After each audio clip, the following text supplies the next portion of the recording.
नमस्कार मंडळी, स्वागत आहे तुमचं आमच्या चॅनलमध्ये। आवाज महामुंबईचा, शोध बातमीचा, कौल मनाचा। चला तर मग आमचे चॅनल लाईक करा, शेअर करा आणि सबस्क्राइब करा। धन्यवाद। महाबळेश्वरात अंबरग्रीस व्हेल माशाची उलटी तस्करी प्रकरणी सातारा वन विभागाची मोठी कारवाई। 5.300 किलो अंबरग्रीससह 7 जण ताब्यात। महाबळेश्वर परिसरात अंबरग्रीस व्हेल माशाची उलटी तस्करी प्रकरणी सातारा वन विभागाने मोठी कारवाई करत 5.300 किलो अंबरग्रीस जप्त केले असून 7 जणांना ताब्यात घेतले आहे। ही कारवाई 5 मार्च रोजी गोपनीय माहितीच्या आधारे करण्यात आली। सहाय्यक वनसंरक्षक वनीकरण सातारा यांना अंबरग्रीसची तस्करी होणार असल्याची माहिती मिळाल्यानंतर वनपरिक्षेत्र अधिकारी महाबळेश्वर व वनपरिक्षेत्र अधिकारी संरक्षण व अतिक्रमण निर्मूलन सातारा यांच्या पथकाने महाबळेश्वर येथील वेण्णा लेक व मेटतळे परिसरात सापळा रचला। संशयित आरोपी घटनास्थळी आल्यावर अचानक धाड टाकून Ertiga MH43 BK 9863, Swift MH04 FR 0430 आणि टाटा नेक्सॉन MH07 AG 6008 या 3 वाहनांची तपासणी करण्यात आली।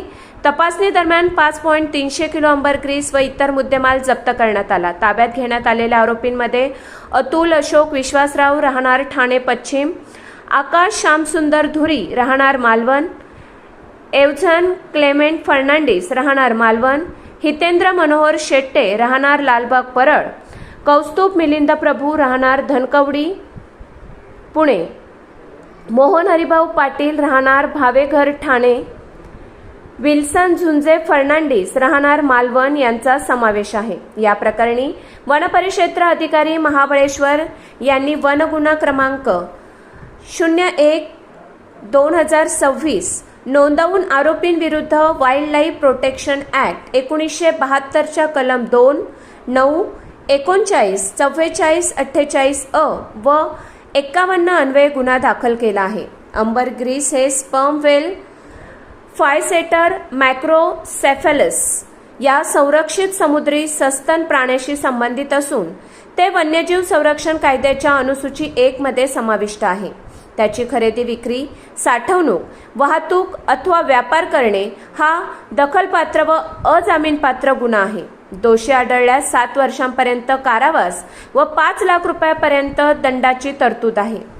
या तस्करी प्रकरणात इतर आरोपींचा सहभाग आहे का याचा पुढील तपास सुरू असून वनपरिक्षेत्र अधिकारी महाबळेश्वर श्री महादेव मोहिते हे तपास करीत आहेत। ही कारवाई उपवनसंरक्षक सातारा श्री अमोल सातपुते यांच्या मार्गदर्शनाखाली करण्यात आली। वन विभागाने नागरिकांना अशा वनगुन्ह्यामध्ये सहभागी न होण्याचे आवाहन केले आहे। आवाज महामुंबईच्या चॅनलसाठी राजेश सोंडकर, महाबळेश्वर।